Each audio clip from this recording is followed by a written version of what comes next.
You talked about the values of a corporation. Why do you think it's important for a corporation such as Procter and Gamble to have an ethical mission statement or a credo? Well, at P&G, we have what we call the purpose, values, and principles, or PVP is the P&G lingo for this. And the purpose of the company is to improve the lives of consumers around the world. And that whole mission of improving lives is really centering for the whole organization.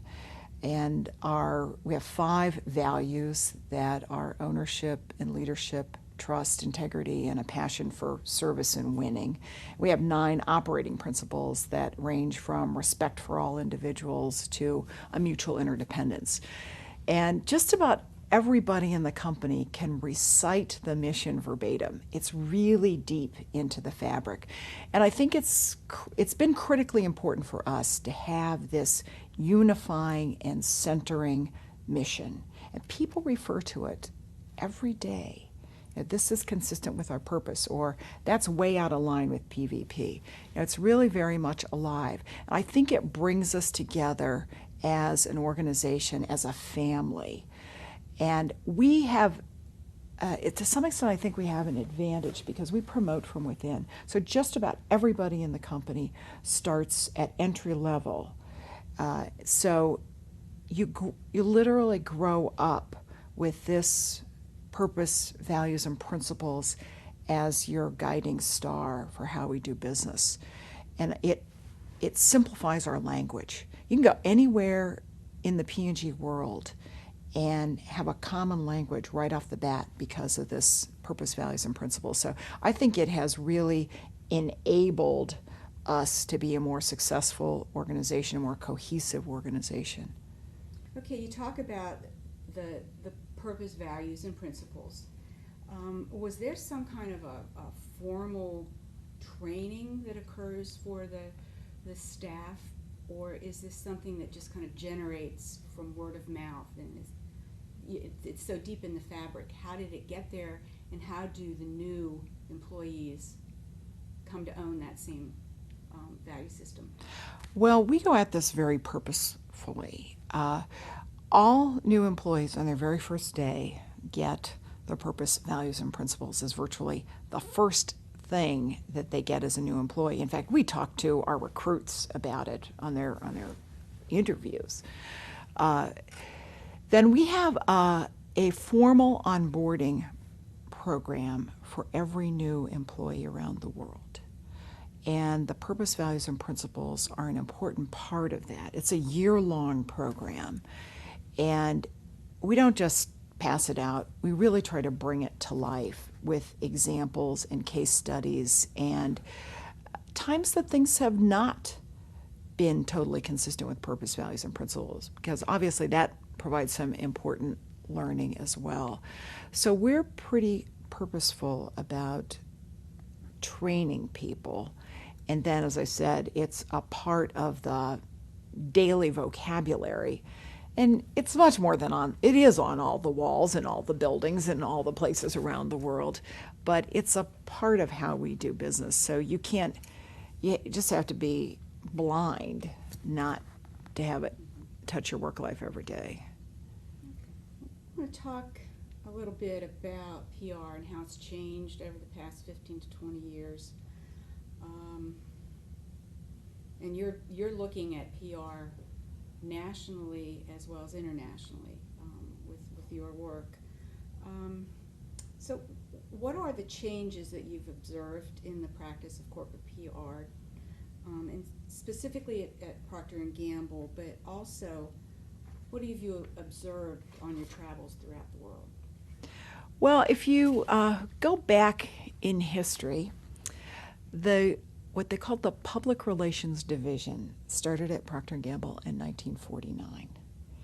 And in the founding recommendation for our work, it talked about the purpose being to ensure that the company acts in ways that will earn the public trust and that the public knows of the company's actions to earn their trust. And I really liked in that founding recommendation the fact that the first focus was on actions and behaviors that earn trust, because that's really what it has always been about at P&G. Over about 40 years, we were largely a reactive public relations and issues management organization. And then in the late 80s and early 90s, we really began the practice of brand public relations in a big way. It was still, I would say, kind of an afterthought. It wasn't core to the marketing plan. It was top spin, but it was beginning to be taken up by our brands.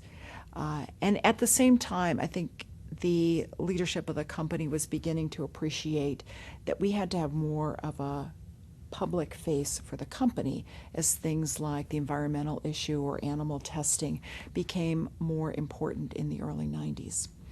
In 2000, we did a major redesign of how we do our work and brought together all of the externally facing capabilities in the company. So not only was this public relations and communications, but also the technical external relations that had previously been housed in R&D, some of the legal work that was done, particularly in the regulatory area, all of our professional relations, consumer relations, government relations, were all brought together in one function that we now call external relations.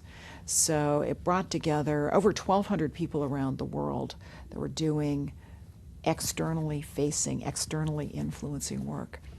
And our mission is to develop superior influencer relationships to help build and protect the business and reputation of P&G and its brands.